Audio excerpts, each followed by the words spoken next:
Hi, everyone. Let's quickly talk about the topic reprographics. It's pretty short, just some information that you need to know as it relates to what reprographics is and how it affects a company. Of course, welcome to the virtual space. Let's work together to learn, share ideas, participate, and learn something new. The wise always seek knowledge. So what is reprographics? Reprographics is the process of reproducing, reprinting, or copying graphic material, especially by using mechanical or electronic means. So for some companies, they have so much paper, so many things that need to be sent out and shared that they have a whole department just responsible for copying and producing duplicates of things. And so if a company is that big, then that means they have a lot of employees and they have the human resources or the employees to actually make up an entire department. Somebody focused on copying and printing and putting together information or documents on behalf of the company. And so when we think documents, keep in mind that this is a big part of records management because these are papers that are being stored.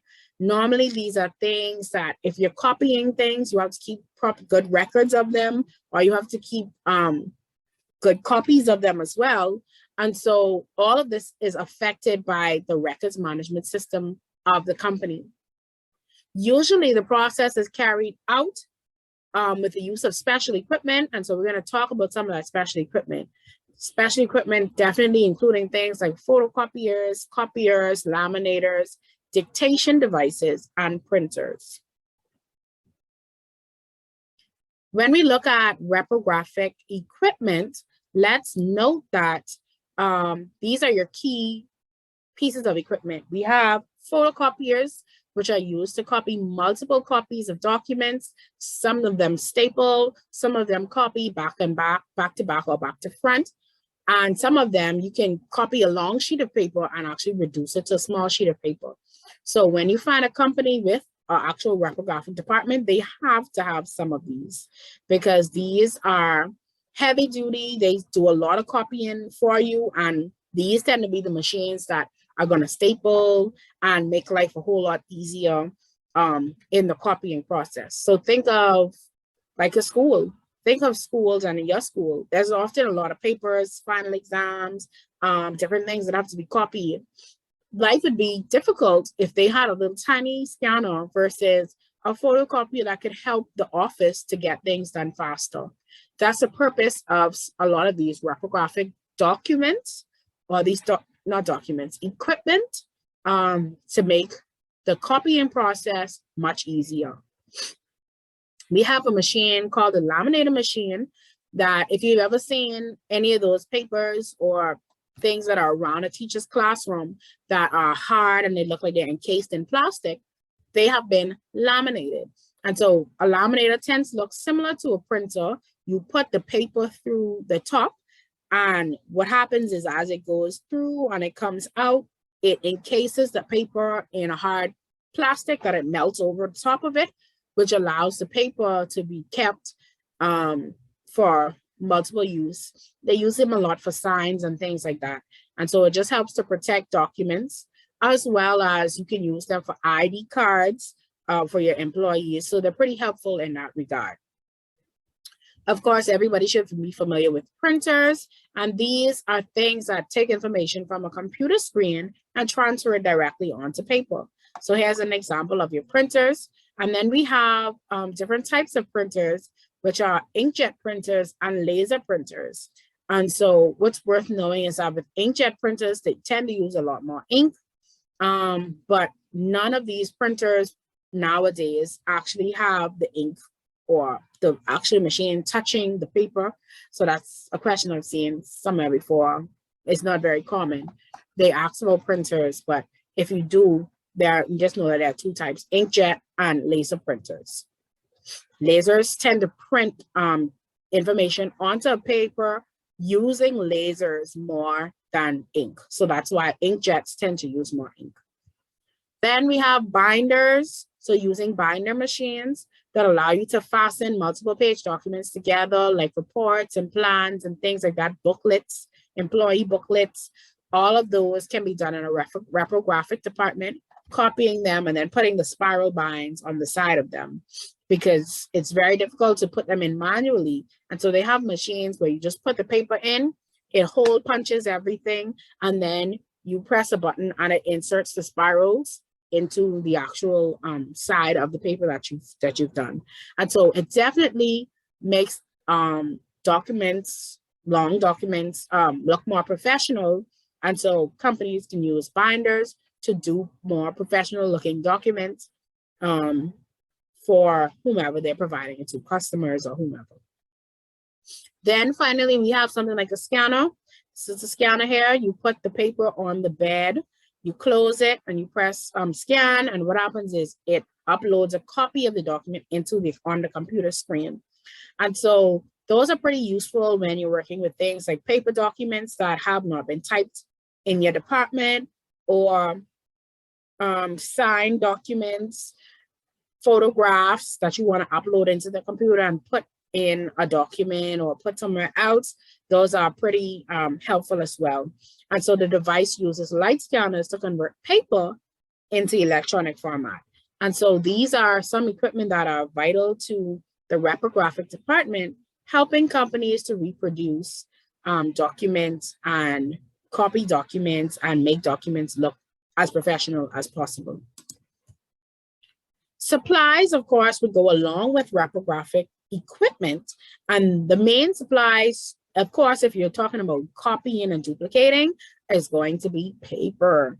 And so paper is a big supply in the reprographics department, along with toners, which tend to go along with laserjet printers, ink, which tends to go along with inkjet printers. And then if you're putting paperwork together and copying, oftentimes you're going to have things like staplers and paper holders and tacks and all these other things. You're also going to have binder clips, different clips to keep paper together, and the spiral binders are what I consider to be binders. You're most likely going to have different types of paper, sometimes colored paper, hard paper, soft paper, laminating sheets. All of these are going to have to help you to reproduce documents. And so one of the major challenges companies have when it comes to these supplies, not just in a reprographics department, but anywhere, is that employees can misuse the supplies, which increases the cost to the company. And so companies normally make sure that supplies are being tracked. They're kept in a separate location to avoid stealing and whatnot, or misuse by staff. There's normally even a custodian, maybe an administrative staff, that's responsible for keeping the inventory, placing orders when they have to for these supplies to avoid misuse and theft of the supplies. I'll also note that another cost to the company for reprographics is just the fact that these things have to be maintained. When we have these large copiers and these printers, if something goes wrong with it, you have to bring somebody in to try and fix it. Normally, with the big copier machines, there's somebody that comes to service it and make sure that they're looking at it and cleaning it out so that it decreases the likelihood of it breaking down. And so that's just an additional cost for this department and for doing these particular tasks. When we think of a reprographics department, there are going to be machines in there that are going to be used to duplicate documents and reports for distributions. And so some things that can be done, or reprographics can be used to do things like copy minutes for meetings so that they can be distributed, copy financial reports for executive meetings as well, copy documents for visitors, have copies of forms that need to be filled out by visitors or filled out by customers, copying things like memos for different departments. These are some of the things that a reprographics department is useful for. Like I say, depending on the volume of things that have to be duplicated and copied. A company can have their own reprographics department, or everybody can do their own copying as need be. And if we recall, there are two keywords related to that: centralized, decentralization. So centralized, you can have a centralized reprographics department where there's one department copying, printing, scanning everything for every single department, or each department handles their own. In some instances, most companies, unless big enough, don't have a reprographics department itself, but they use these equipment throughout the different departments. And then sometimes it's actually just cheaper, depending on what's being done, for companies to outsource or go to other companies to print things for them, buying things for them, etc., design things for them as well. And so sometimes that does happen as well.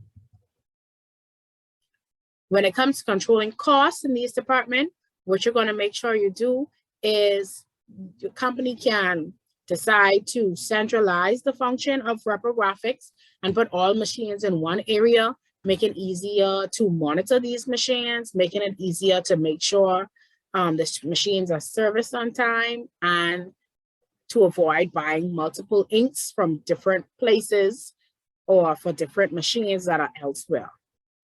Companies may also charge departments back for the use of equipment to help control costs as well. And then that makes persons a little bit more considerate when it comes to using supplies. Maybe they try not to use too much so that it doesn't show up on their budget or their report for spending. You have things like monitoring devices that can be placed on the machine to prevent misuse. Having passwords and things like that on some of these machines sometimes help because it tracks who's making copies and who's making copies of what. And then a company can have an electronic log of copies being made, so the number of copies, etc., to reduce misuse of machines. Some things that can also be done are copier rules. And so you can have rules in your company as it relates to copy machines that say that you limit the amount of copies that can be made.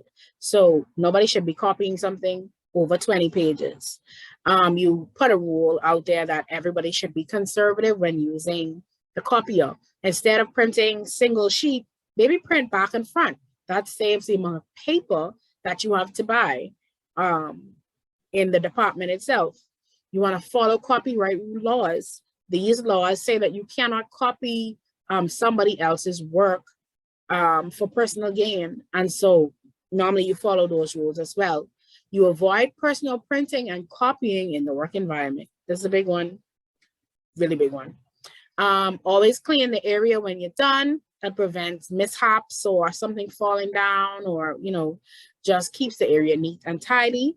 Notify someone right away if there are any problems with machines to make sure those problems get fixed right away. And then practice common courtesy. Don't hog the machine. Don't spend all day on the machine when others can be using the machine as well. And so that's a general idea of what happens in reprographics department. It's just a matter of knowing what are some reprographic equipment, knowing what is decentralized and centralized reprographics departments, and knowing some things that companies can do to prevent excessive costs by the reprographic department and by copying and duplicating. All right, so replay this video as much as you like.